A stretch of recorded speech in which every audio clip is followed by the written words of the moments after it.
RP4F, and RP2F install Printsets 5 configuration.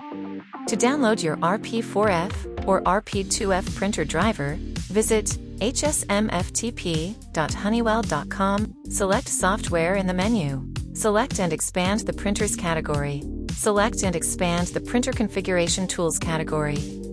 Select and expand Printsets 5 category. Select Current and then Download.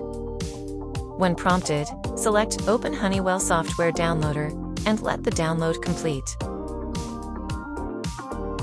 After download has completed, go to your Downloads folder and right-click on the Printsets 5 file, then select Extract All. After the extraction process has completed, double-click on the Printsets_5.xs file. When prompted, select your language preference and the OK.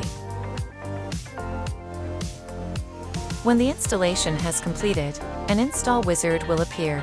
Select Next and accept the terms and conditions. Select Next and then Install when prompted. Once installation has completed, a prompt window will appear. Select Yes, I want to launch Honeywell Printsets 5 now and then select Finish.